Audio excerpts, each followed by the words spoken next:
ভাল লাগছে না, হাতে টাকা পয়সা নেই, এখন আমি কি করবো? দোস্ত, একটা মালদার পার্টি আছে, চ যাই।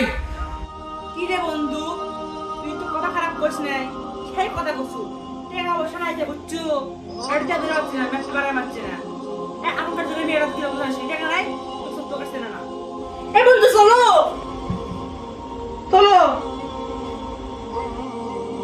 ভাই এটা করিস না, আমি তো আসলে ভাবি নেই কি করা যায় এখন। আসলে তো একবার যদি ধরা খাই অবস্থা খারাপ হয়ে যাবে আমার। টাকা পয়সা নাই, এখন কি করবো? কি হলো দেখো, বুঝাচ্ছ চল। বুঝেছো না, এখন না গেলে পরে হবি না, বুঝছো না?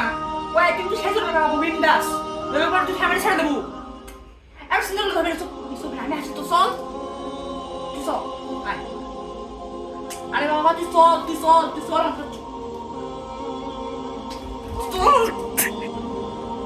একবার রিস্ক নি, একবার যাই, কিছু হবে না। একবারই তো, এটাই শেষ জীবনের, একবারই শেষ। টাকা পয়সা নিয়ে ভালো লাগে, চল ঢাকা বললে বাড়ি দেওয়া আমি ছেড়ে দেবো, বাড়ি থাকবো না, ঢাকা বেড়ে চলে যাবো।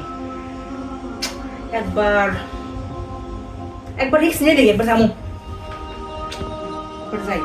ভাই এটা করিস না, এগুলো সঠিক কাজ না। এই সমস্ত অপকর্ম করলে ভাই তুই ক্ষণিকের জন্য ভালো থাকতে পারবি, কিন্তু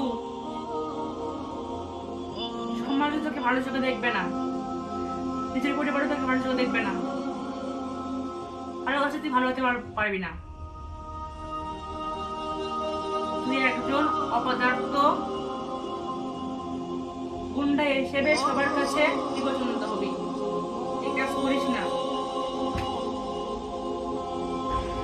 না ভাই, আমার দ্বারা সম্ভব না, মাফ করে দে ভাই। তুই যা, টাকা পয়সা কোনো লাগবে না আমার, আমার দ্বারাই কারণ যদি ভাই ভালো নাও হয়, খোঁজে যেন আল্লাহ না করে ভাই। তুই যা, আমার টাকা পয়সা কিছু লাগবে না ভাই, তুই যা। আমি একবার কালে ধরা খাইলে ভাই আমার সঙ্গে মুখে করবো না ভাই, তোমাকে মাপ চাচ্ছি ভাই, তুই যা ভাই, আমার লাগছে না।